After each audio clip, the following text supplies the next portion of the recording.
എല്ലാവർക്കും നമസ്കാരം. പന്തള രാജകുമാരനായ അയ്യപ്പൻ അഥവാ മണികണ്ഠൻ ശാസ്താവിൽ ലയിച്ചു ചേർന്നുവെന്നാണ് സങ്കല്പം. ഹൈന്ദവ വിശ്വാസപ്രകാരം ഹരിഹരപുത്രനായ ധർമ്മശാസ്താവിൻ്റെ അവതാരമാണ് അയ്യപ്പൻ. ഹൈന്ദവ വിശ്വാസപ്രകാരം പരമശിവൻ്റെയും മഹാവിഷ്ണുവിൻ്റെ സ്ത്രീരൂപമായ മോഹിനിയുടെയും മകനാണ് അയ്യപ്പൻ. മണികണ്ഠൻ, ഭൂതനാഥൻ, ശബരിഗിരീശൻ, അയ്യനാർ, വില്ലാളിവീരൻ, അയ്യൻ, ശനീശ്വരൻ, ചാത്തപ്പൻ എന്നീ പേരുകളിലും അറിയപ്പെടുന്നു.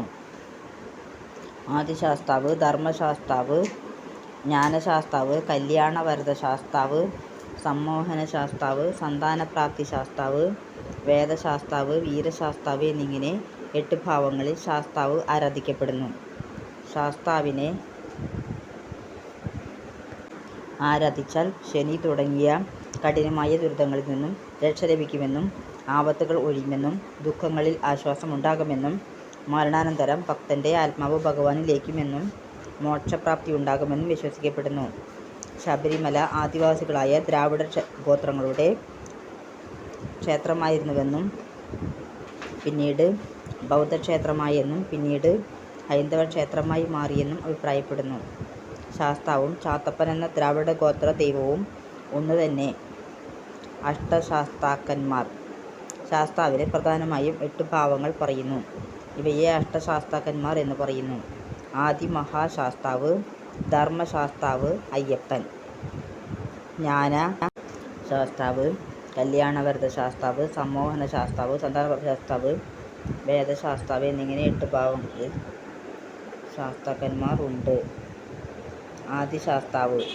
ചോളന്മാരാണ് ആദിശാസ്താവിനെ ആരാധിച്ചിരുന്നതായി രേഖയുള്ളത്. ഇടുപ്പിനും ഇടതുകാലിനും മുകളിൽ ഒരു യോഗപട്ട ധരിച്ച് 2 ഭാര്യമാരായ പൂർണ്ണയും പുഷ്കലയും ഒപ്പം ഇരിക്കുന്നതായാണ് സങ്കല്പം. ധർമ്മശാസ്താവ് അയ്യപ്പൻ. കേരളത്തിൽ പൊതുവെ നാം കാണുന്നതും വളരെ പ്രചാരത്തിലുള്ളതുമായ ആരാധനാമൂർത്തിയാണിത്. കൂടുതലും ബ്രഹ്മചാരിയായി ആരാധിക്കുന്നുണ്ടെങ്കിലും ധർമ്മശാസ്താവെന്ന സങ്കല്പത്തോടെ ഇരുഭാര്യമാരായ പൂർണ്ണയ്ക്കും പുഷ്കലയ്ക്കും ഒപ്പം ആരാധിക്കുന്നു. ജ്ഞാനശാസ്താവ്. ജ്ഞാനത്തിൻ്റെ അധിപനായി രൂപപ്പെടുന്ന ശാസ്താവ്. ശിവൻ്റെ ദക്ഷിണാമൂർത്തി എന്ന സങ്കല്പത്തോട് വളരെ സാദൃശ്യം ഉണ്ട്. ബ്രഹ്മദേവനും സരസ്വതി ദേവിയും ഭഗവാനിൽ കുടികൊള്ളുന്നുവെന്നാണ് വിശ്വാസം.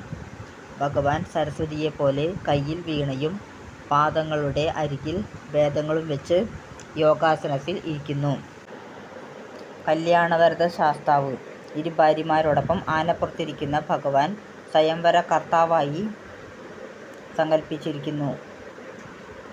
സമ്മോഹനശാസ്താവ്. ശാസ്താവിൻ്റെ ഈ രൂപം ചന്ദ്രൻ്റെയും ഇന്ദ്രൻ്റെയും സങ്കല്പത്തെ പ്രതിനിധീകരിക്കുന്നു. ഇന്ദ്രൻ്റെ മുന്നിൽ പ്രത്യക്ഷപ്പെട്ടപ്പോൾ ഇന്ദ്രൻ ശാസ്താവിന് ഐരാവതം നൽകിയതായി പുരാണം. ഭഗവാന് ചുറ്റുമുള്ള പ്രഭാവം ചന്ദ്രൻ്റേതാണ്. ഈ സ്വരൂപം ഉത്തമ ദാമ്പത്യവും സകല ഐശ്വര്യവും നൽകുന്നതിന് സഹായിക്കുമെന്ന് പറയപ്പെടുന്നു. സന്താനപ്രാപ്തി ശാസ്താവ്.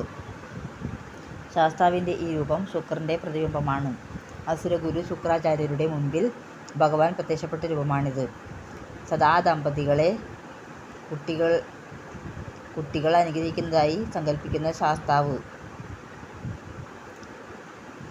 ദശരഥൻ പുത്രകാമേഷ്ടി യാഗം നടത്തിയപ്പോൾ അഗ്നിയോടൊപ്പം സമ്പാദം നൽകാൻ പ്രത്യക്ഷപ്പെട്ടത്. രാമായണത്തിൽ പരോക്ഷമായി ഈ ഭഗവാനെ പരാമർശിക്കുന്നുണ്ട്. ഭാര്യ പ്രഭയോടും സത്യകൻ എന്ന മകനോടും കൂടിയാണ് ഭഗവാൻ പ്രത്യക്ഷപ്പെട്ടത്. വേദശാസ്താവ്. ശാസ്താവിൻ്റെ രൂപം വില്ലും അമ്പും കൊണ്ട് സിംഹത്തിൻ്റെയോ അല്ലെങ്കിൽ കടുവയുടെയോ മേൽ ഇരിക്കുന്നതായി സങ്കല്പം. കണ്ടത്തിൽ മണിയുള്ളതിനാൽ മണികണ്ഠൻ്റെ രൂപമാണ്. വേദശാസ്താവായ മണികണ്ഠനെ ഇരുഭാര്യമാരായ പൂർണ്ണയ്ക്കും പുഷ്കലയ്ക്കും ഒപ്പം ആരാധിക്കുന്നുണ്ട്. വീരശാസ്താവ്.